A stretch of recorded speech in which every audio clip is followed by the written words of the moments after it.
friends, welcome to episode 195 of Storyteller Conclave. This is a show all about helping you run the best tabletop role-playing game that you can, whether you're a new storyteller or dungeon master learning the craft, or an experienced storyteller looking to take your game to the next level.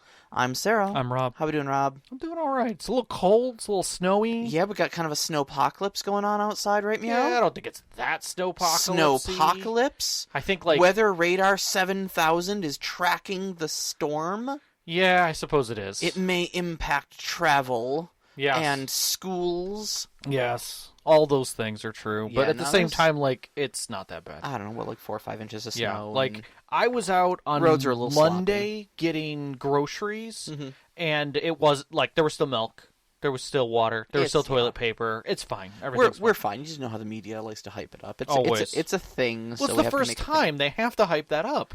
Well, yeah, I mean, yeah, we had, like, what, an inch or something like that of snow a little earlier, and then, like, I don't know, sometime in early December, there was, like, 3 inches of snow or something like that dropped, and then, like, by the next morning, it was all melted. Yeah, we had a white Christmas, and that was about it. Yeah. And it wasn't even that, I mean, it was nice, but it didn't affect anything. But it's 40s, almost 50s. It's been nice. Last several weeks. So, yeah, we're kind of due. Like, I can't be salty about this. Yep. So, yeah. Let's see here, on the gaming front, haven't had much. Your game's coming up, what, next weekend? I haven't rebooked, so it's not scheduled yet. What is it? We were waiting to find out one of the players' access levels and what was going on, because they were supposed to do some travel, so I was trying to figure out what was going on with that. Yeah, I thought I saw on my calendar that it was next weekend. Maybe it was just penciled in or something. I think it was penciled in for next weekend. So. Okay. But, yeah, I'm still looking forward to it, because I know it's going to push more of the story forward. I'm hopeful that I'm able to get through it without, like, it feeling sluggish, because again, you guys are pretty high level, which is funny that we're talking about this today, and there's definitely going to be the chance for some severe combat. So yeah, with you guys being level 11 in a D&D game, it does add a certain level of concern to that as a storyteller, but at the same time, like, not really.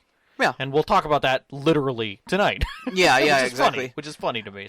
So yeah, I mean, what exactly are we talking about tonight? So we're talking about when the power curve gets broken. Yeah, so if you've got not every system has this problem. Yeah. We can flat out say that there are some systems that effectively have no real progression. They have gear progression, and that's about it. There's horizontal progression, or the progression is so slow that it never leaves a certain scope, that you can't really get quote unquote overpowered. There are certain game systems, and some of them may be I don't know, flagship properties for the entire hobby. Yeah, or even ones that have definitely come under fire for this specific thing. Yeah.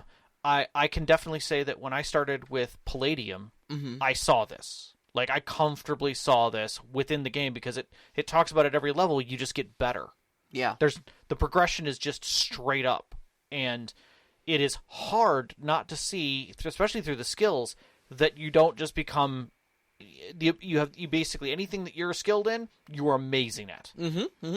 By any particular level. Yeah, so. I mean, Palladium largely focuses on a heroic style of exceptionally heroic storytelling. But yeah, I mean, so by all means, I mean, we're probably going to be calling out D&D a little bit here, but like by no means is this a D&D problem. This is power gaming and min-maxing and just outright, even accidental breaks in the power curve when you put the right abilities together, or the right combination of levels and stuff like that, are a thing that happens in a lot of different games. Very much so. Much so. And we apologize if you're catching some fan noise going on right now. My laptop is having a conniption. Yeah. Hopefully that'll die down in the show and it won't be too bad. Yeah, so. I figured out that if I have to plug my laptop in, the fan goes crazy, so I will have to remember to have this more charged up next time. That's all right. No big deal. So that being said, so what is the problem? Well, okay. That's the real. I say that's kind of the crux of this discussion, is because if you look at Reddit and you look at other gaming forums, it almost seems like there's a monthly thread of someone saying, "Oh my God, this rogue in my game has a stealth of plus 30. or his stealth is almost always 27 to 30, so like he's just immediately always stealthy, and there's no way to get around. I need to nerf him in some way. Like, what's the best way to nerf this character's abilities? The bard in the group always rolls a 40 persuasion check and can seduce anything, and I'm really sick of it. How do I nerf him? Right. Yeah, no, exactly. This is like if you have to define the word nerf, clearly we're doing something wrong here. Right. But effectively, what is a way to limit or gimp the players in some way that they can't function? Yeah. They can't do their special thing, and or how do I create challenges for these people when nothing seems challenging? For instance, I've got an epic fighter, an epic wizard, an epic rogue, an epic archer, an epic druid. Nothing's a problem for them. They walk in, they vaporize everything, and walk away with all the riches. Okay, that's not a challenge. How do I challenge these people? And that's common. That's everywhere that's common. Mm-hmm. And it's, again, usually newer storytellers that are asking these questions. But it's not uncommon to see someone who's maybe ran a lot of modules and now is running an open world and running into this problem. Yeah. So... now, I would want to define one term before we move on. Sure. Just because it is a word we're going to be throwing around a little bit, and I just want to make sure we're all on the same page, and that is power curve. Yes. Okay. So, all game systems tend to have a set of outcomes in mind when they design their dice system for task resolution. Mm-hmm. Okay.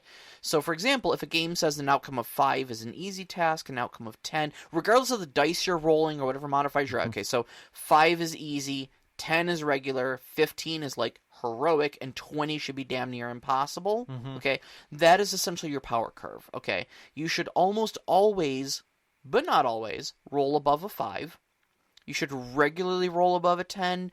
You should only be rolling above a 15 if you're skilled or lucky or prepared. Mm-hmm. And you should almost never roll above a 20 unless your character is very, very good at this type of task. Now, keeping in mind, these numbers are arbitrary. I'm just giving you an example of a power curve. Yeah, like, for instance, another good example is Mouse Guard uses D6. And you're looking for, on an individual die... 4, 5, or 6. Correct. And that's where that curve sits, is that you're literally just trying to get a number of successes to be able to achieve something. And a lot of systems use that success ratio as their power curve, how many successes you can get. Yeah, like 1 might be a marginal success, 2 is a complete success, and then 3 and up start giving you extra, maybe little benefits and stuff like that. So something that generates, 10 successes might excessively break the power curve of something like that system. Exactly.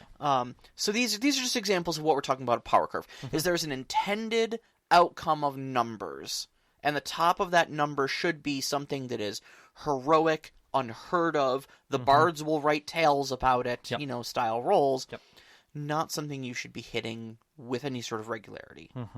Now, what we're discussing specifically within the show is when that curve is broken by either exceptional proficiency, just leveling, moving through the progress of the game and advancing the character in a specific direction or in its intended direction. Yeah. Or straight up someone min-maxing so that they are pinnacling to a point where they are well beyond that. They're always in an epic state. Yes. For perhaps maybe one thing that they do well. They become a finely honed machine for destroying that one roll. Correct. All the time. Yeah, so that's where the term broken in this kind of is getting its definition from. So initially, and this is one of the reasons we decided we wanted to talk about this, is you see a lot of these threads, like we sort of started talking at the beginning here, going like, well, how do I nerf this person? And nerfing, if you're unfamiliar with it, is intentionally diminishing the power of something. Correct. Either by literally stating it's something that can't be done that way, or in the method that the system intends, rule as written, or adding an element to it to refract it in a different way. Yeah, usually in tabletop role-playing games, you'll see people like put extra obstacles in front of that one particular person that may be excessive or don't really make sense, just because like I wanna stop you from doing this one thing because it's difficult for me to imagine a way in which I can challenge you. So now every single enemy you face has a hard counter to that. Right. You know, you always mind control things. So now everything I place out here is immune to mind control. Yeah. Whether because I have not done research, I probably should have done this. The term nerfing comes from nerf, like being able to take a baseball bat and put foam padding around it, and now a child can use it to do things. Yeah. Or I have a gun, but it is a Nerf gun. It fires. So when I shoot you with it, it fires little foam darts at you that will not hurt you. It does no damage. It does not make an effective difference. Oh, it is still a gun, but it is a nerfed gun. Mm-hmm. And that's it loses its value for what it is and its ability to do things. We'll start the discussion by saying this: stop. Yeah, just stop don't. it. Don't do it. Don't do it. Do not put the Nerf bat down. Bad storyteller, no cookie. So just understand that's what we're saying with this. If you read nothing out of this discussion, we are telling you stop nerfing. Stop nerfing. That is not the problem. So many alternatives to nerfing. Or that's not the solution, I should say. Yeah, and it's not the problem you think it is. That nerfing is a necessary solution to it, even if it were a solution. Mm-hmm. So, in this TED Talk, I will. That's all right, fair. So that's fair. Why do we tell them to put the Nerf bat down? Well, let's start with the very basics. Yeah. These are the mechanics of the system. Mm-hmm. Someone designed it this way. Yeah. Like, whether or not you're willing to accept that they made mistakes in the design, which some people will argue finite details over, sure, or even say, like, rule is written, this is what it says, and play off of that system, 9 times out of 10, you're dealing with how the system is designed. It's just that the person's narrowing to a direction. There's nothing wrong with there's nothing that says that that Dwayne "The Rock" Johnson isn't a mountain of a man with incredibly expressive eyes that can counter by only his arm. Well, but he wins every strength. wrestling match that he gets in. How do we stop him from doing that? How do I nerf him? Well, first off, he trained as a wrestler. Exactly. His father was a wrestler, so his background in wrestling, and then he went into acting, which taught him acting skills. So now not only does his eyes solve all problems that verbally need to be matched without words, he has intimidate. He's also a master chef, apparently. I was unaware of this as well. He picked up extra. Other people are intent on smelling what The Rock is cooking. Oh, that is true. That is true. But that's the whole point is that they're designed for that. They've paid the dues within the mechanics of the system, and therefore have those abilities. Yeah. So stop nerfing for them for what's in the system. You're reviewing that wrong. Mm-hmm. That is not their problem. It is your solution.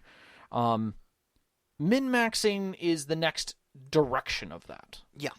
And this is where it comes into that they're looking at the rules in a finite way to say, how do I achieve the goal of becoming a machine gun junkie? If I take stat A plus equipment B plus skill C plus edge E, I become a one-trick, finely honed, blade that can do this one trick exceptionally well. Or likewise, I take, jack of all trades and 2 levels of this and 5 levels of this, and suddenly none of my rolls are less than 10. Mm-hmm. No matter how badly I roll, unless I roll a 1, all of my rolls will at least be a 10. Yeah. And then I have bonuses. One of the other more common ones is if I take this ability, it's extraordinarily powerful, but it comes with a weakness. So I take this other ability that removes the weakness. Correct. Yeah. And now I just have an extraordinarily powerful ability I can use without counterbalance. Without question. Yep. And honestly, sometimes players do this because they want to be efficient. Mm-hmm. And that's fine. That is legitimately how some people play the game. They have fun looking at a system, seeing how they can manipulate the system, work within the system. They're just having fun. They're not doing it out of spite or anything like that, in spite of how it can cause some frustrations for storytellers when they do that. On the other hand, some people do it by just making their character in a specific direction. You made Ravana. Yeah, I mean that's a perfect example of a direction that literally min-maxes you to a point. I'm not going to say you're not even that min-maxed, but it does make a reference to who you are. Yeah, I mean, so just for reference, she is my 11th level wizard. Yep. In she's pretty Rob's epically 5th powerful. edition. So 11th levels. I mean, we're what, beginning a tier 3 play? That's not epically powerful, you know. I mean, I just got my first 6th level spell. I haven't even begun to BS. Yeah. But along with that, I took all frost spells for her. I don't know Fireball or anything like that, but it's all like Cone of Cold, Odaluk's Freezing Sphere, Hailstorm, Ice Storm, Snowball Storm, things like that.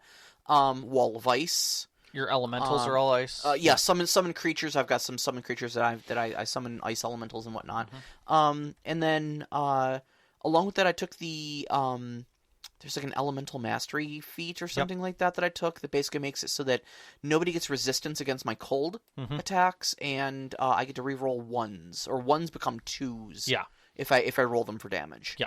But again, that's not really even all that min-max, but at least I took her in a direction, and I leaned into it, so she's exceptionally good at frost spells. Yeah, I don't call that necessarily min-maxing so much as it's focusing. And honestly, I think it's great. I think everyone should think that's great, because that's a heck of a role play that someone can do without role playing. You know, my character has a theme. Great. That's a great place to start for characters. Don't punish them for making a themed character.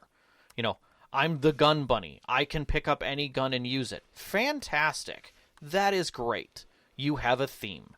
You are role-playing to a degree. I like that. Even if you don't even express that in any other way. You're doing a job. And I think that is valuable in that sense.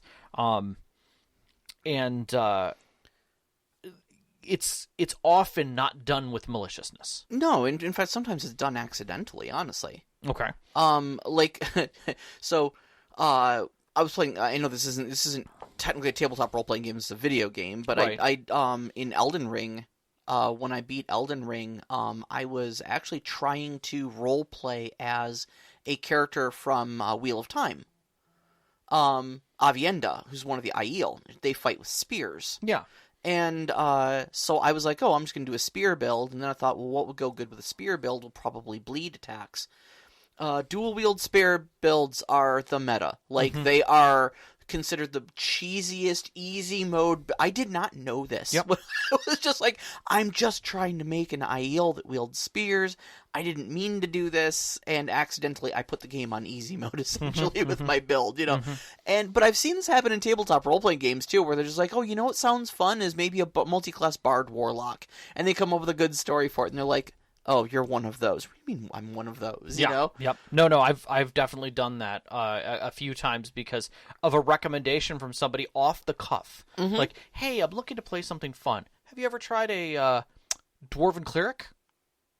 Dwarven Warrior Cleric? Yeah. Oh, I mean, yeah, that sounds like that makes a lot of sense. I could see that. And then all of a sudden you find all your stat bonuses just add up, and like at level 5 you're like ready to punch God, and you're like, oh. Okay, that now makes sense. I can literally stand in the middle of combat and fight as a cleric. Okay. Yep. Yeah. But here's the thing, though, is that players want to feel that heroic and skilled, Hell yeah. right? I mean, ultimately, one of the main things that we play tabletop role-playing games for is a power fantasy. Well, especially games that have stats. Yeah. Like, let's discount the narrative games that really don't have stats. Sure. And focus on the players who move toward D&D, who move toward games that have a tactical or simulationist flair to them, even. And, yeah, they're building a stat box. Yeah, exactly. I mean, a lot of people, like, whether you min-maxed on purpose or not, you at least built your character to be good at something. Nobody walks into character creation and goes, I'm going to make a completely unskilled, jerk that just can't tie their own shoes without drooling on themselves, Yep. No, we all go like, oh, I'm going to make a sniper, or I'm going to make a spell slinger, or I'm going to make a private eye that can solve any mystery, Well, even the game systems tell you, like, if your combined pluses for your stat score isn't at least X, you get Y. Right. Like, they're leaning to, like, we're sorry that you suck. Here, have this bonus. Yes, exactly. Exactly.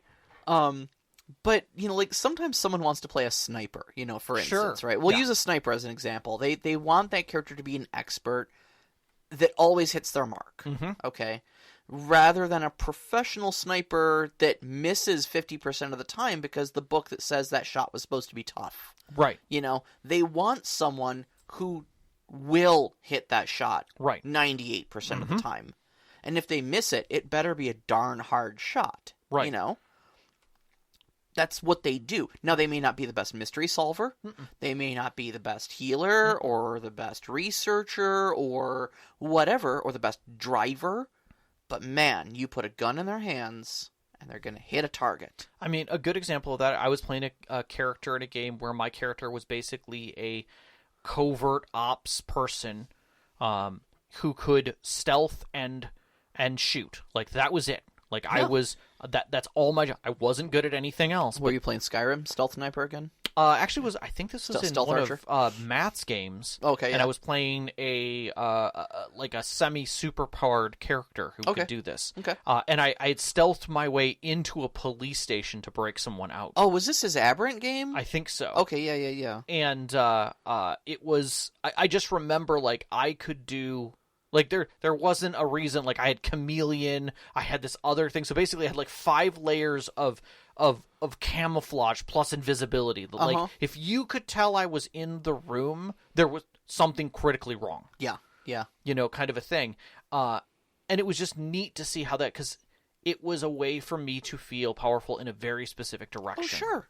And that's what... Especially superheroes do that. Yeah, you know? exactly. And having your storyteller nerf you, deliberately attack the one good thing that you are, like, they have super cameras that can see through invisibility and see all sorts of different wavelengths of light and stuff like that. So yeah, they spot you. You know, like, what the heck? You know, it's literally the one thing you do good, and you're going to tell me that, like, it's impossible for me to do the good thing.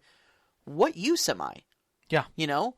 It's the one situation my character is useful in. All of my points are in being undetectable, and you're telling me they're going to just automatically detect me because you decided that was too powerful? Yeah. Okay, sure, you know. Yeah. I'm the Hulk. I rage. That's what I do. And literally just told me I can't rage because I'm drugged. Like, that's... Like, you can't become Hulk. Right. Okay, why am I at this table? Right, exactly. Well, it's a challenge. No, it isn't. No, it is not. That's not a challenge. It's not a challenge. You're just taking away the thing that makes my character unique Exactly. and special. Yep, yeah, exactly. So one of the biggest arguments against powerful characters, or reason for nerfing, or reason for nerfing them, in powerful characters, again, in any sort of way, your undetectable character, maybe this super strength character, or our living example here, this sniper, who can make any shot, is the idea that they break game balance. Yeah. And you hear that all the time. Well, how is this balanced? How is this balanced? Oh, that's not balanced, And, like... We've said it before, guys, on this show. Game balance doesn't really exist. Balance is a crutch. It is. Like, it's not just that it doesn't exist. It is a crutch. What you think exists is not. The thing is that these tabletop role-playing games are stories with an infinite number of problems, and they can have an equally infinite number of solutions, right? Yep. If a player builds the best hammer in the world, it's gonna seem unbalanced if all you do is present them with nails. Mm-hmm. You follow? Mm-hmm. Okay. So, like, this is... I will go off on a little bit of a rant if you've heard my last episode, if you tuned in. This is my main problem with D&D. Mm-hmm. Is that 95% of the game is combat. Okay? Combat is the nail. Mm-hmm. Right? And there aren't many great systems for presenting other interesting obstacles. Yep. Okay? So, other than, like, nails... shinier nails, harder nails, longer nails, smaller nails, lots of nails. Yeah, like that. Multiple nails. Yeah. But a good hammer is going to deal with all of those. Yeah, and so that can make it seem like it's very difficult to present an interesting challenge to a character if they're good at combat, but 95% of the game is combat, right? So. Typically, if somebody's good at something and when you want them to feel challenged, you don't throw the thing that they're good at them. Mm-hmm. You throw something they're not good at them and watch them struggle. But there's not a lot of other options in a heavily tactical combat game, such as D&D, to throw at them. There's not a lot of greatly fleshed out systems for doing anything other than combat. Well, I mean, and like we've talked about before, specifically with D&D, the counter to experience is hit points. Yeah. So if you're not gaining XP, you're losing hit points. You're dying.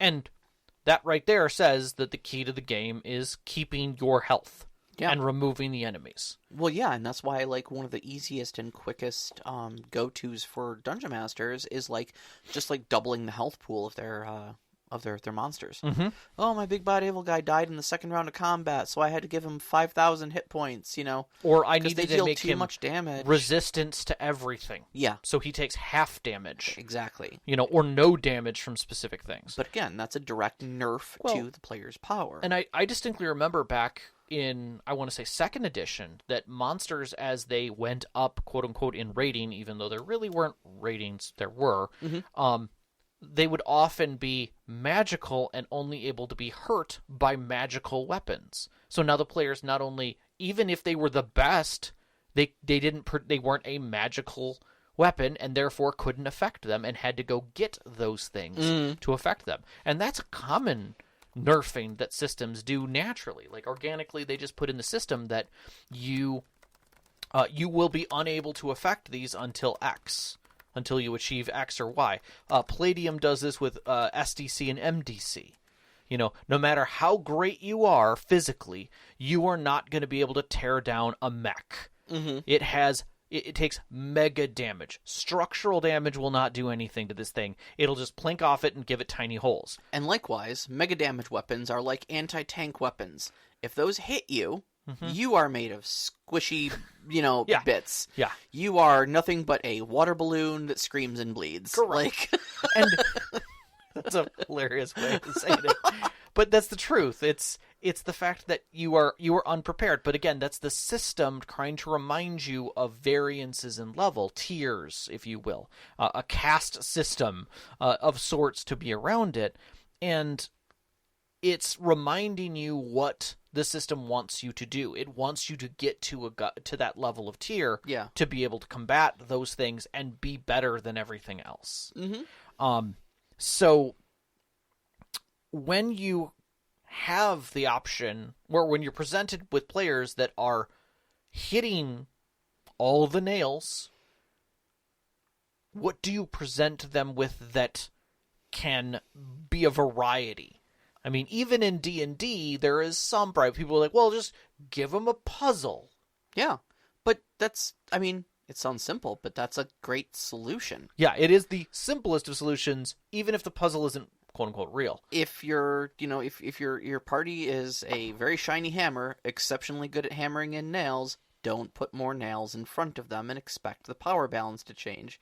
You give them a variety of non-nail problems. Okay, so being the best sniper in the world doesn't really help you, like, resolve a trade negotiation. Right. Unless your solution is one-shot killing one of the parties involved. Right.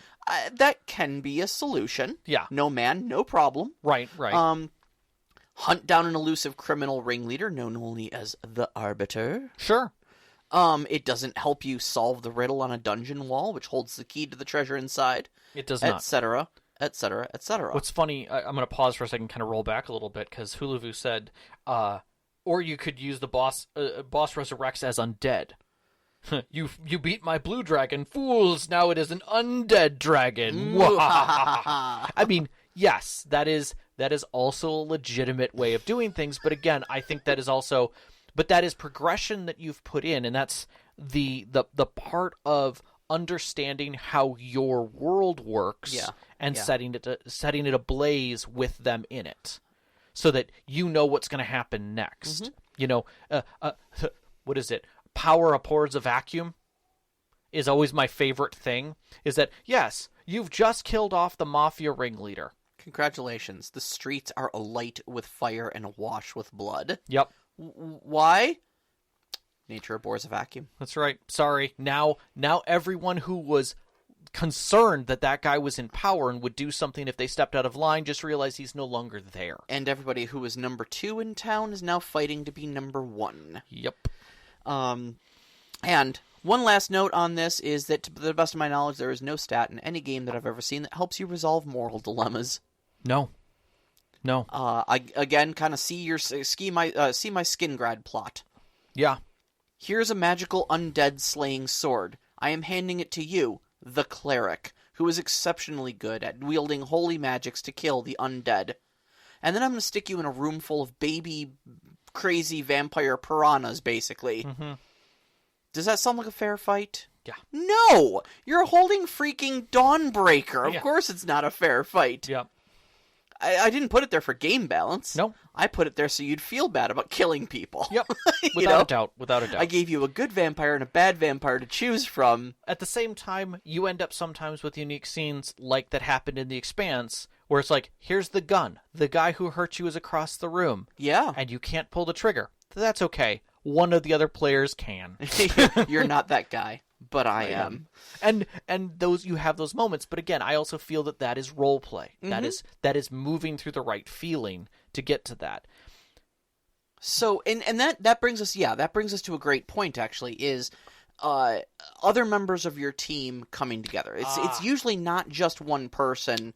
Correct. That is breaking your power curve. Usually Right. we're looking at the combined efforts of your table. The Swiss right? Army knife of teams. I The can't- goat, if you will. I can't challenge this team because they've got a rogue that can Mm-hmm. get past all the traps. They've got a wizard that can solve all the arcane stuff. They've got a fighter that can soak up any blow, and they've got a bard that can talk the pants off of of an ambassador. Mm-hmm. So, like, literally any situation, they've got somebody for. Right, and that's fine. Like, groups build teams as toolboxes. I mean, this is a trope as old as time. I mean, you've got, like, look at Ocean's 11. You know, Yeah. I mean, they specifically designed the team to do that. Leverage. The A-team. Even Buffy. Exactly. One's the hammer, one's the best screwdriver, if we're going to continue with the tools analogy. Yep. One's the best screwdriver, one's an amazing saw, etc. Each has their purpose to fill, and each is going to try to optimize their characters to be the best at that job. Okay? It's the Swiss Army knife thing. But the other thing that I kind of, I'm gonna pause you for a second that fits into this is the reason for the Swiss Army knife oftentimes is because we believe we need to be that.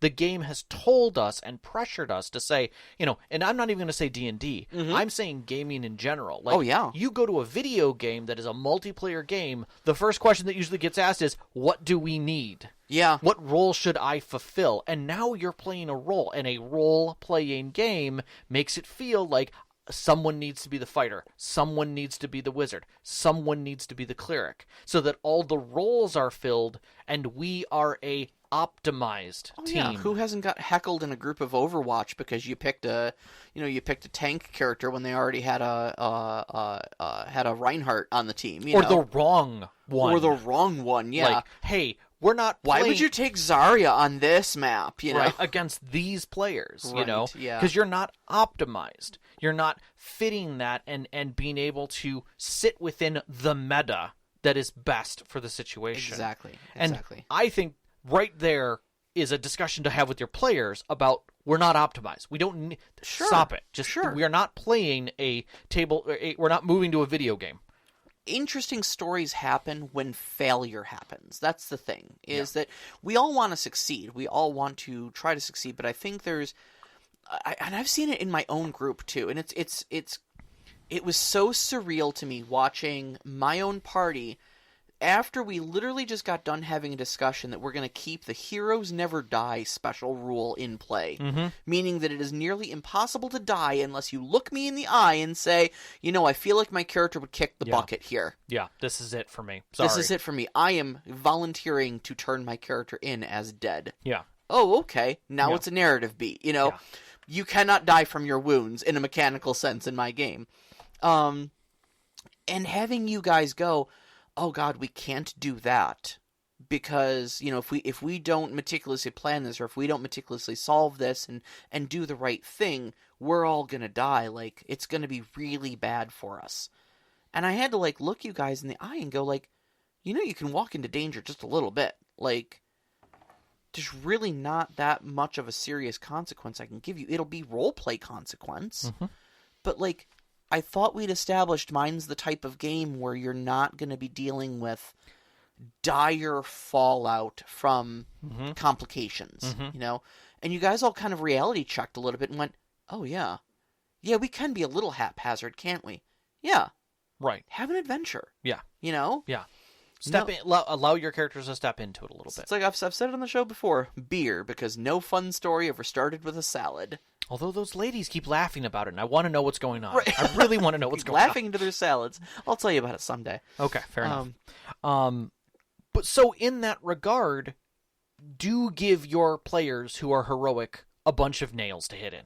Yeah, absolutely. Like, be fans of those moments. There's nothing wrong with, giving someone a treat because they were good. Yeah, exactly. There's also, don't forget about giving Legolas a bunch of crap that he can shoot arrows at. Right. There's an impulse as storytellers for us to say, like, oh, well, if I hand the sniper a good rifle and a long-range shot at a single stationary target, he's just going to shoot it. And where's the challenge in that?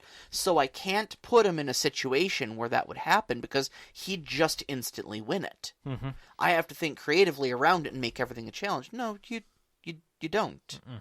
You actually really don't. Sometimes it's good to just line up some targets for him to just knock down. Yeah. Why? He built a character to knock down targets. Right. Your cleric character is a healer. Mm-hmm. Is a knight hospitaller, essentially. If I don't give you souls to save and lives to save, on the battlefield, right? What is your character even doing? Yeah. If I don't give my mage who has, expertise in research skill, the chance to dig into a library every so and then, what am I doing? Yeah. Those things are wasted. That player feels cheated.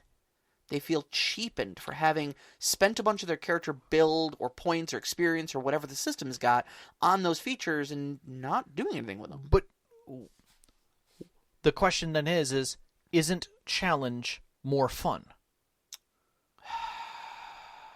I mean, maybe.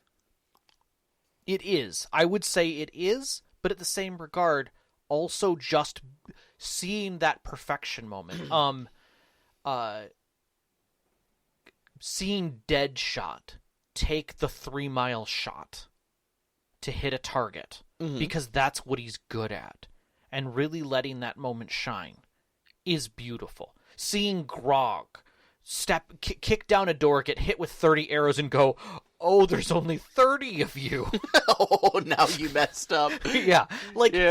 It's those types of moments, where suddenly the tables turn and everyone laughs because they know that you're good at that. Mm-hmm. And you just dance your way through the scene however your character does it. Yeah. And you can sit back as a storyteller and watch your table enjoy that moment and think in the back of your head, when they are done with this, there will be something. Yeah, exactly. Waiting for them. Whether it's not always a consequence. It doesn't have to be a consequence. Yeah. It can just be the next story beat. Honestly, I love those moments where my characters get to shine at the thing that they designed their character to do and just hand them the reins, hand them the limelight for just a second, and just be like, you tell me what happens here. Yeah. Because clearly you're going to succeed. Yeah. Like, this is, you're a sniper and you've got a .50 caliber on the roof across the building from from your target, right, who stops in front of the window and just stares at the city. Longingly, and he's just right in your crosshairs. You tell me what happens. Yeah. They built this character because they wanted to play a sniper. They wanted that to be their dramatic moment. Let them have it. Sean's gif that just popped up in chat. It's the Captain America in the elevator scene. Before we get started, does anyone want to get off? That is not roll a single die. Just tell me how it goes. Just tell me how it goes. You are in the elevator with 12 normal humans. They're normal humans. They might have a little bit of gear. We call them baselines. Yeah, they're baselines. There might be a little bit of gear there, but they're just normal. Even a 5-point strength baseline is going to lose against a mega strength 1 Nova. Yeah, yep. And I'll say this. None of them are leaving the elevator when you say that. Yeah, exactly. So tell me what happens. Just describe the scene to me. Yep, yeah. Exactly. And that is a quintessential perfect scene of letting your player enjoy their light. Yeah, and this works for the toolbox group as well. Yeah. Okay, so, the hammer wants to pound nails, the screwdriver wants to drive screws, the saw wants to cut things in half, okay? No house is going to get built with a little bit of all of these things going into building that complete package, right? Each one of these is an opportunity for those individual characters to shine and feel special. The thing I want to drive home here is that it's not about the destination, it's about the journey. Yes. The house always wins. Yeah. Okay? The idea is not to make your characters fail in fun and interesting ways, or hang danger over their heads like the sword of Damocles and paralyze them with terror of taking any action, you know? Unless you're playing aliens, and then yes, that's a possibility. But Ultimately, even then, it's the system doing it, not you. Yeah, exactly. And, you know, with the notable exception of certain genres of story, Yes. there are generally we want our players to succeed at the things that they are doing because everybody has fun when that happens. We want Buffy to slay the vampire. We want to slay the dragon, rescue the princess, and go home to big damn heroes at the end of the day and get a medal pinned in our chests. There you go. Blow up the Death Star, do the thing. You get to hold up the little glowy orb that we bought at Spencer's at the end. You know? Yeah. That the Gungans handed us. Yes. And, you know, if you don't hand those opportunities to your characters to be able to succeed and stuff like that, like that's how they're. You need to be able to acknowledge that they're going to have fun when they win. Mm-hmm. You know, and that it will be their fun. Yeah, exactly. Like if people die, the game stops. Mm-hmm. Stories end that way. Mm-hmm. You know, so why are we trying so hard to stop them from succeeding? First off, we don't want to design parties or encounters or situations and challenges that ends the fun. Like we don't want to do that. We want to try and make it fun, and by literally having to think around things and nerf things and do things, we are literally working closer toward that target. Yeah. To have that possibility become nearly 100%. I think the entire OSR genre right now is just bleeding from the nose. I mean, it's possible, but again, that game is designed in that direction, and you know what? That's okay if that's what your table discusses. Yeah, sure, absolutely. I don't think we're talking about OSR games tonight. We are anyways. not. We're talking about more narrative games and whatnot like that. But yeah, I mean, like your drama's going to come from the consequences, and you only get to do that if they live. So, like, don't stop them from succeeding. Give them if there's failure, give them consequences, but let them carry on, and you know, don't stop them from doing the heroic things. Yeah, they've earned it. Mm-hmm. I mean, when your player gets to a level 11 and gets the superpower that now any of the things that they're proficient in automatically, unless it's a 1, becomes a 10, and their proficiency bonus stacks on it. So at a minimum, they're rolling 14, which is 1 under what is considered proficient. Yeah. For TN. Meaning 95% of the average things that they're going to do, picking locks, you know, anything like that, they can just do. You know what? The game is trying to tell you that they can just do it. Stop making them do those rolls. Just don't. It's not important. And you shouldn't try.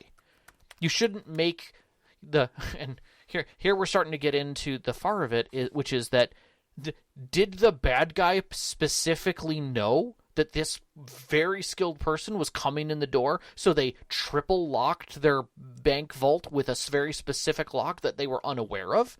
No, they didn't. Because they're planning for everyone else but this person. Exactly. That's the whole point that this person's even there. They don't know that Safecracker McGee is coming along. But maybe in 4 safes they are. Yeah. Now they're going to be like, so Safecracker McGee's going to come along. I brought this extra special safe that they could try and crack that they'll probably get. The problem is that there's also other things that they're going to have to contend with now. Yep. Because I'm not going to let them get in there. I'm going to make that the thing that they want. You know, now it's a game. Yeah. You know, those types of things. That's where you see that in stories, because we all have this false impression that games that have a curve, you have the line that goes from one corner to the other of level progression and difficulty. And we think that the game gets more difficult as you get your way to the end of the boss, the super boss fight. In the honest-to-goodness simulationist design, that isn't true. Your players will out-level the monsters because the monsters don't change. The world doesn't adjust. They are the ones growing. So your big badass boss does not start out as a goblin who could possibly kill them in 2 swipes, and then at the end of the game is a goblin undead cleric of an overlord with a warlock, deity. Buzzword modifier. And has resistances and all kinds of magical weapons. That's not typical of any story. Yeah. They don't level with the players. That's a video game contrivance is what that is. Exactly. It's one of the things that actually bugs the hell out of me about, like, Skyrim, for instance. As big of an Elder Scrolls fan as I am, you're like, you go into a cave at one point, and it's like, okay, there's a bunch of, ragtag bandits in here with leather armor and rusty swords. Cool. Yep. And then you go to the next cave over, 50 hours down the road in the game, and they're all, like, bandit lords with Daedric weapons slinging, high-powered spells at you, and you're like, what the... Why are you... You guys could topple kingdoms. They should go after the Jarl at this point. Right, you guys should be fighting the Jarl, not living in a cave. Right. Like, what is up with this? Like, they go 2 steps out of the cave at a Dragonlands, they just lay the dragon out. Right. Except the dragons are all leveled up now, too. Amazingly enough, Yeah, exactly. But, like, one of the images that I always get is from Venture Brothers, of Brock Sampson.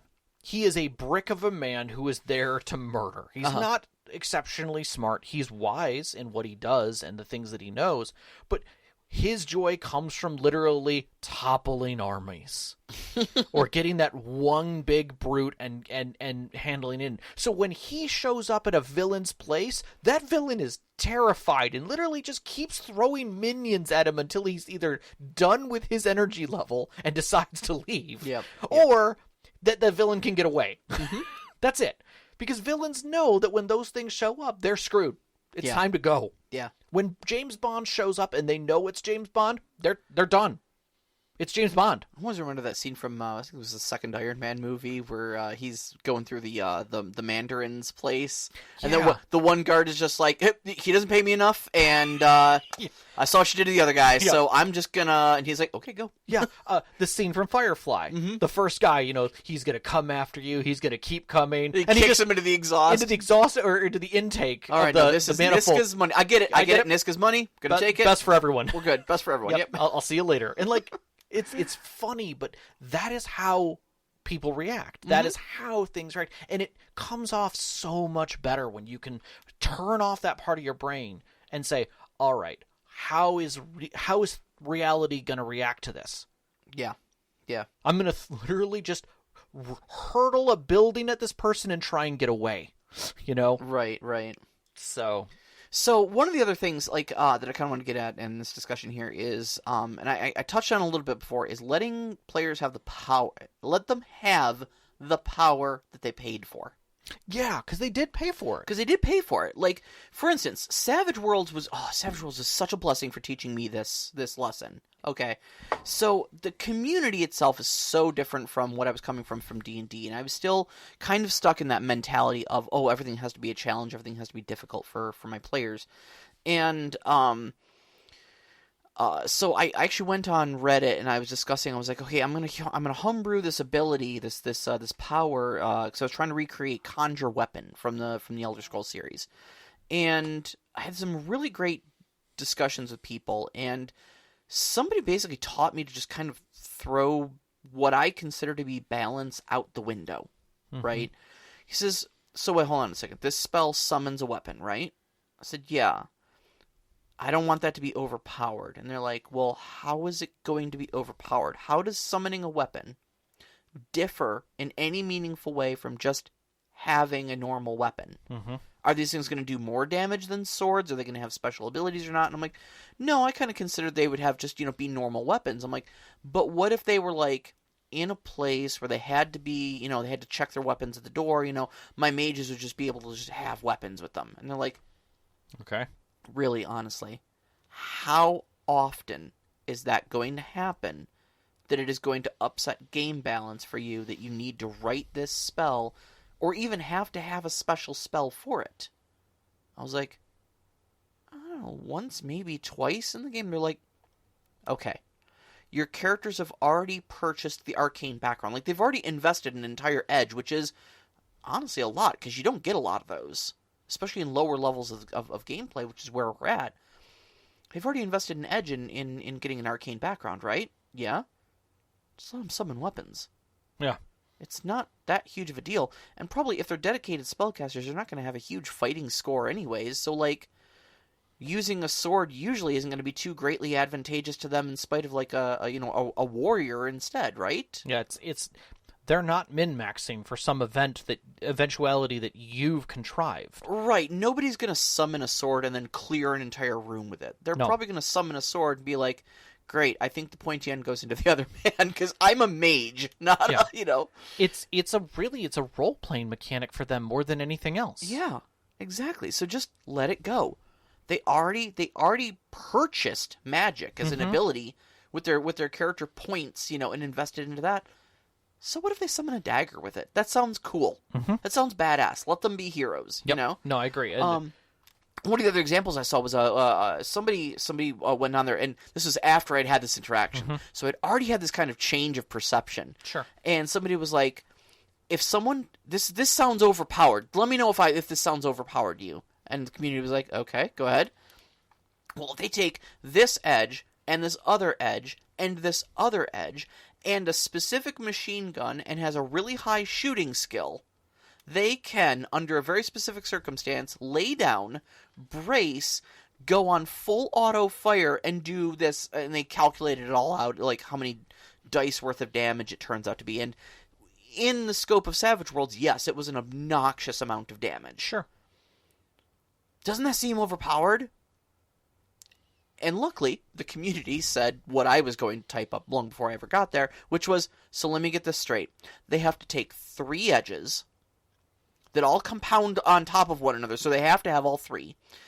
A very specific piece of equipment, a single target that they are going to unleash all this stuff into, and it has to be a hard target because it's not worth emptying an entire machine gun clip into it if it's not going to be able to take that clip. And they have to lay down and brace for a turn before they do this, all just to get this extreme damage out of there.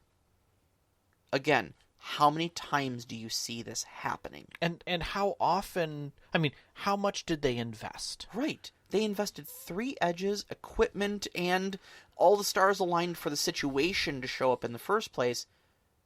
Yeah, let them have it. Yeah. My God, if that situation comes up, oh, no, they are eating an entire belt of 7.62. Yeah.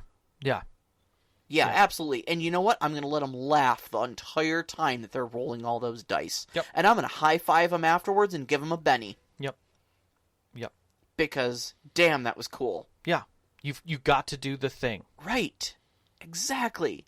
They paid for that power so much. Let them have it. Exactly. Let them have it. High-five them afterwards. Yep. So stop, put away the Nerf bat, take another look at it. And then lastly, let them have the power they earned. Oh, yeah, that especially. I mean, the other big one I see. How do I make, like, food and water a concern for level 20 characters? Oh, God, that thing. Yeah. Like, oh, my level 20 characters can just snap their fingers and have, like, a magnificent mansion, and they're all food, and they're all water, and stuff like that. How do I make survival a challenge for them again? You don't. You don't. You shouldn't. Never. Like, if that was an intentional part of your game, you should have calculated that way at the beginning. Exactly. And not set advancement to push you beyond that. Because the point of the game is that everything becomes creature comfort and quality of life. Yeah. Like, teleport is a quality of life. Sure. Once your players can teleport, travel is not an issue anymore. Right. At least, it removes certain concerns from it. Right. You know, depending on how flexible that teleportation is. Mm-hmm. Exactly. So, what do? Well, you just don't try to challenge them with that thing anymore. Yeah. It's just off the menu. Yeah. Don't all the small things go away. Yeah, exactly. Like, there's a lot of people who are like, well, you can make things where, like, there's no teleport zones or this or that. Like, no, don't. No. Like, stop it. No. I mean, it can occasionally be a thing if, like, you've got a really good story reason for it. But, you know, kind of like you were talking earlier about how your rivals, your antagonists might, you know, account for the fact that, like you said, Safecracker McGee is mm-hmm. you know, breaking into saves all over the place. Well, the first 3 of them are going to be unprepared because they don't know that Safecracker McGee is out there. Mm-hmm. But once word gets around that Safecracker McGee is out there cracking safes, guaranteed that fourth one's going to have some countermeasures built into it. And or the thing that they're looking for isn't inside. Right. Exactly. Like, that's a different thing. If the wizard in your D&D party always casts fly on themselves and then rains down fireball, and your big bad evil guy knows this, and they do this frequently, not just once, but they do it frequently enough that your big bad evil guy goes, oh, okay, I see their modus operandi. Yeah. I see it's a thing. Mm-hmm. They fly, they rain down fireballs. Cool. I got the hard counter for them. I bought like a bunch of fire protection amulets on eBay, and I passed them out to my archers who will shoot them out of the sky. Right. Or, I'm not out in the open and neither are my people. They're all in a building, in corridors. Good luck with that. Come out and fight me. Nope. I'm camping. You come in here. That's right. So, we have some good questions. Yeah. I want to go through these questions because I think some of them are great and straight on topic, and some are just fun. Yeah. I'm going to leave the Technolicious question to the end because I want to stay on a little bit of topic here. Yeah, sure. So, Overwatch asks, is there a system you have experience in, either as a DM or a player, that upends the typical power curve of advancement-based games? If so, what is it, and how did it affect storytelling and campaign structure? Now, I made a note for myself because Mouse Guard, I feel, does this. Yeah. Because advancement in Mouse Guard requires you to fail. Yep. Like your stats only go up after a number of successes equal to your current rating and a number of failures equal to your current rating -1. And you can choose to fail. You can complicate other people. There's all kinds of ways to handle failure. And again, it's you look at failure differently, but that system changes that curve because it forces role play. Yep. It forces you to be failing within the story, and because of that failing, you have to account for it in some way. And so I feel that upends the power curve because just to do it, you are moving within the mechanics of the system to try and achieve it. It's not just success breeds more success, which breeds me into perfection. Yes, exactly. I am now diamond hands and perfect. I will be honest with you. I cannot come up with a better answer than Mouse Guard. Most games that I think back on that I've had spent any time with whatsoever, even Savage Worlds itself does have a vertical scaling to it. And so therefore it does not upend the typical power curve of vertical advancement. Yeah. And I can say that things like White Wolf with humanity is kind of a counter to that, but I've never seen it used in a way that upends the curve. Yeah. It never does. I think it was meant to, but I don't think it had enough teeth as a system. Mechanic within the system? Yeah, to really you're like, oh, you're really turning into the beast. Cool. Yeah. Anyways, I burned celerity and ripped this guy's head off. Right. Yeah, and like there's no weight to it. Yeah, after the fact, and therefore, and unlike if the same thing happened in D&D, like okay, I just killed 2 people, great, lose 2 points. Like your Constitution save is reduced by 2. What? Yeah. If there was teeth to it like that, then I could see there being kind of a counterbalance to like as you. Actually, I think Urban Shadows kind of did that with the corruption. It does, but it's like you kind of become more powerful as you gain the corruption, but at the same time you inch closer to losing your character. So or even in City of Mist, where you become closer to one or the other, either your avatar, your icon, or yourself. Yeah, and you're moving away from the other. Yeah, your mythos or your your I forgot what your reality part was called. Yeah. But that concept where it's as you gain power, you lose something in the curve. Yeah. And those types of games I think do, but again, they're not necessarily something that I've actively played long enough to be able to say that it feels like that. Yeah. But I definitely think the concept is there. City of Mist game died a little too quick there. Yeah. I would love to go back to it, but all right, so Nevim asks, do you tackle challenge creation the same way when dealing with high powered when dealing with low power? Do you need to just increase the power stats to upgrade any challenge? No.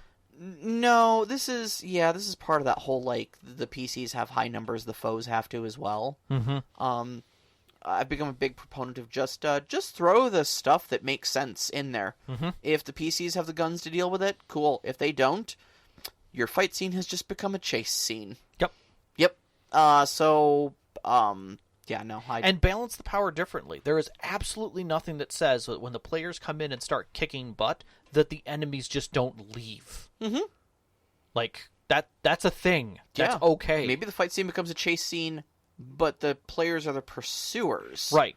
Of like, oh crap, it's them. We can't deal with them. Right. They're the heroes. Right. Let's get out of here. Let's leave as quickly as we can. Exactly.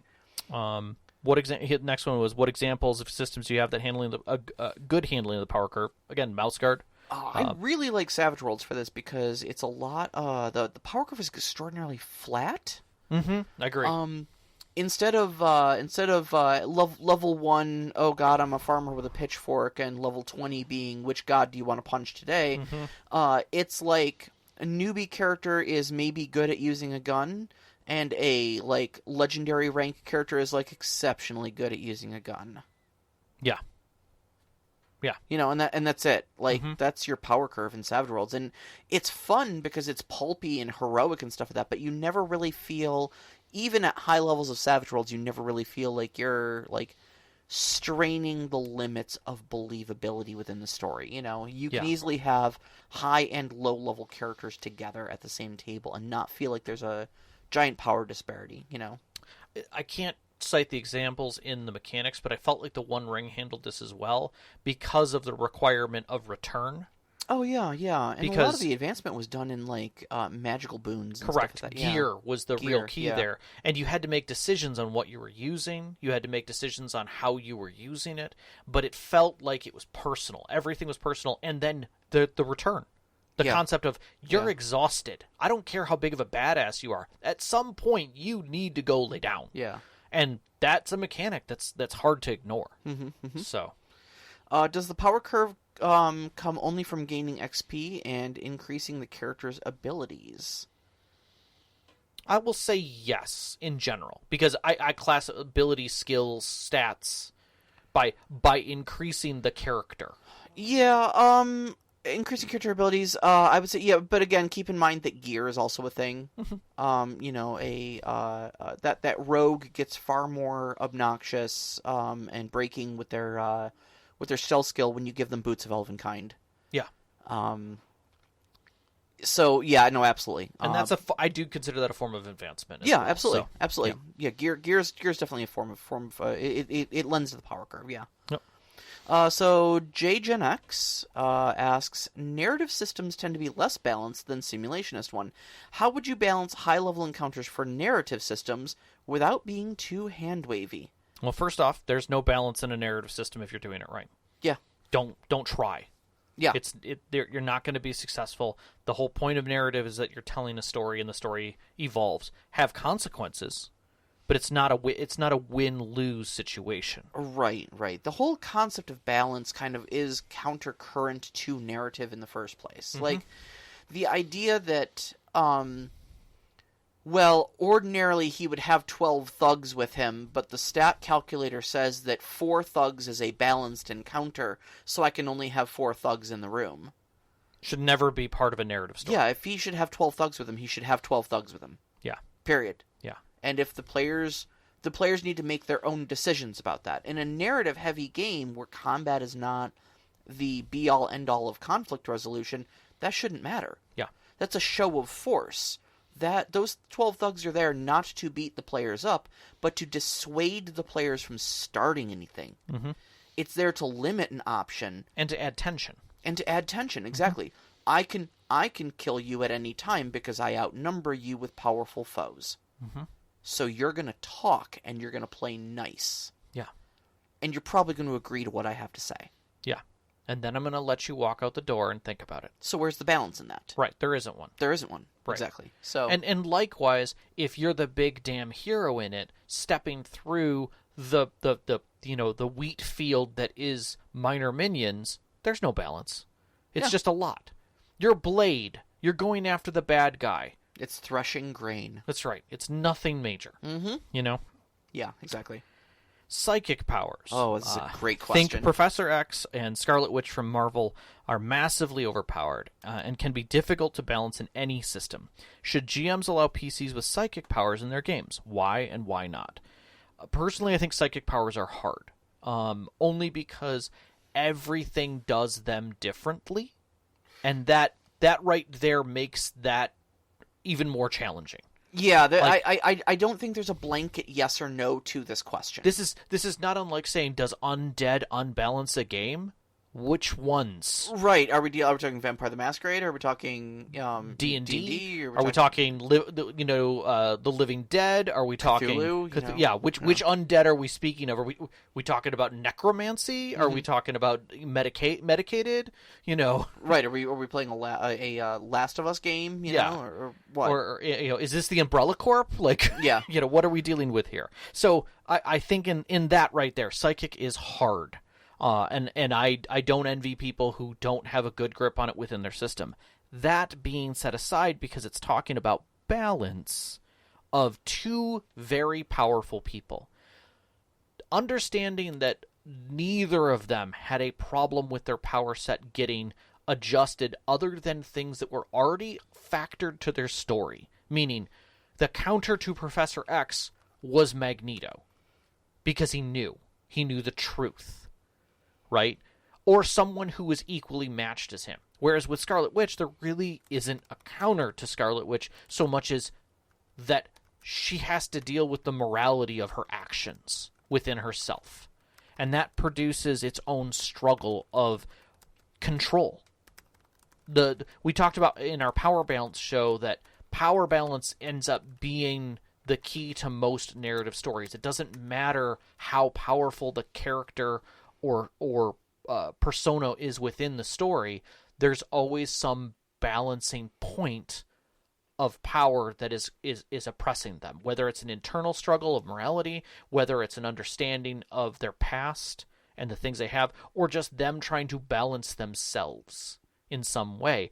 That's what the counter is to those superpowers. Yeah. The only thing I can really think of, the only game system I've ever had psychic power in my game with was Aberrant. Okay, and typically you built there were a lot of different ways to build your Nova in Aberrant, but one of the things that I kind of saw happen was that you'd really either go a physical or a mental route with it, right? And maybe that was wrong, but there were a lot of characters who were like, cool, I dual wield SUVs as melee weapons, and it's okay, you can throw me off the building, I'll just hit the pavement, brush it off of me, and get back up, right. Superman style. Yeah. But you had these psychic characters who were like, cool, how's your brain resistance? And then just turn them into a pretzel from the inside out. Right. But then you had the exact opposite happen, where you had these mighty psychic characters who could, like, bring even the most, mighty titans to their knees, but bullets were their only weakness. Yeah. You're just like, oh, you don't have any mega stamina. Cool, I put a 38 in your chest. Right. Oh, okay, my character dies. Yeah. Yep, and I guess that takes care of that then, huh? Yeah. Yeah.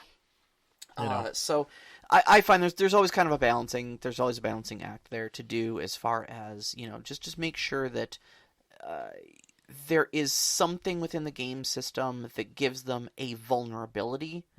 And this is blanket advice for any character, that, like, vulnerabilities make you fun. The reason Superman has kryptonite is because without it, he's literally just a straight up invincible Mary Sue.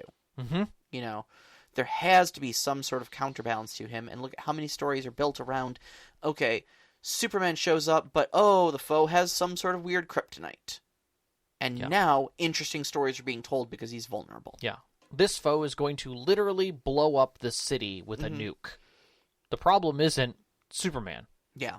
Fighting the foe. The fight, it is figuring out how to make sure the rest of society survives. Yeah. So, like, is that balance? Is that nerfing Superman?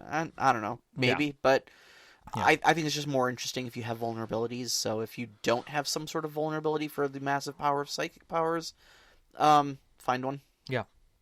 Yeah. Whatever your system offers. All right. Technologist question. All right. Is there any game system that you have always wanted to try, but were never able to? We talked about this one before the show. Yeah. And I loved both of our answers. You want to go first? You want me to go first? I will say yours. Because Yeah. I know, like, the top list for you. You called it. I was, like, saying it, and you were like, I know exactly what this is. Yeah. You've always wanted to run a Cthulhian game. You've always wanted to have horror and otherworldly and that tension. I love horror as a genre. Like a Resident Evil game would be a point there as well. Something that has a little bit of tension and darkness and horror, questionable horror. Yeah, like I love that. Yeah, that sort You don't of need tension. terror. I love body horror to an aspect. Like I had a lot of fun telling the story about that woman who turned into a gibbering mouther. I totally remember that. Loved telling that story. Because you guys were like, she turned into a puddle of goo covered in mouths that are all screaming madness at us. What is up? And I was just Burn it living with fire. that. I was just Burn it with living fire, that. yeah. That reaction there, and then when you guys like later encountered one and burned the entire inn down on top of it, Yep. without even we're not even dealing with it. Yep. Burn the whole thing down. We're gonna make a fuel air bomb out of sacks of flour, and I'm like, it's too good of an idea. I'll allow it. Okay, the whole thing goes up in flames. Cool. Yeah. So where's the inn? There is no inn. There is no inn. You can see it for miles around. Yeah. Yeah. That reaction was great for me, and I love those tense moments. I love fighting against those odds where you really feel the danger deep in your bones. You know, I think you could really enjoy an alien game like that type, like a Space Marines trying to handle something in that sense, or yeah, I'd say probably Call of Cthulhu I've never played. Yep. Alien by Free League, Dread, and Dread are probably my top three right there, and then Urban Shadows comes up a quick fourth because it's not really a horror game as much of an intrigue game, but it has horror elements because it involves vampires and demons and whatnot. Yeah. So, how about you? I kind of expected your answer, but I wouldn't. Yeah. I wasn't like I know. Yeah. I didn't call it. I think for me, like the one that sticks out most in my mind is Far Future. I don't get a chance to play it. I don't, whether it's like fantifical Far Future or it's very simulationist Far Future. So like Traveler, Star Trek, Star Wars. Yeah, any of those really fit. I would say less Star Wars, more Star Trek. Sure. More Shadowrun, even to a degree. Yeah. Okay. 'Cause even though that's kind of quasi near future, just the transcendence of humanity and pushing past things. You had brought up the point that a lot of those games get hard because technology solves problems. Nanobots make us invincible. There is all cybernetics are now wetware. And it's just something you can have. Right. The other ship is drifting in hard vacuum and doesn't have its it's all of its life support is offline. Cool. We teleport over with our phasers set to kill in our vacuum sealed suits that provide us all with life support on board. So yeah, and they're that ballistic matters. rating 12. Yeah, exactly. And it's okay, great. You're fine, But the thing is that those stories are rarely about. They're narrative stories. They're meant to be narrative stories. Yeah, absolutely. So the things that I've always wanted, but at the same regard, like I never really got to play Rifts. I ran it. I never really got to play Robotech. I ran it. Looking back, the systems are not what I would want. Like today, if someone was like, "Hey, I'm running a Robotech game," I'd be like, "Great." Are you running like Robotech as a story, or are you running like Palladium? Robotech Palladium? Right. That's a distinction for me. I would play it, but in the same regard, I would play it for the narrative. I wouldn't play it for the piles of dice to fire missiles and random hit locations and MDC calculations. Because I wanted to play those worlds. I wanted to play the interest behind them. And so I think that's my big thing is that those are the types of games that I would love to play, and want to try. And I'm, like we talked about this, like maybe we should ... And I think that's coming around for both of us. Like at this point, is that we've been running this podcast with 2 games, like your game and my game, and both of our games, I'm not going to say are coming to a close, but they will have a close. Mm-hmm. What are we doing after that? And we've had ideas. Yeah, I think we both kind of took a deep breath and agreed that we're going to be running a lot of like one-shots or short-run games to get experience with different game systems and whatnot, and also because we're getting old and we don't have the energy to keep up a 5-year-long campaign anymore. Yeah, I don't. I don't want to be running level 20 D&D characters when I'm 68. Yeah. Yeah. Like that's not in the cards for me. So it's not in your AARP card. No, it's definitely not in the AARP card. I'll think AARP is going to be hilarious when we hit that age. Yeah. I think it's going to be absolutely hilarious. So, all right. I think that's all of our questions. Yeah. I think we're wrapping up. Thank you, everyone. Next week's topic is it's going to be the first of the month again. So we're dipping back into our Storytelling 202 series. Yes. This time we're talking about splitting the party.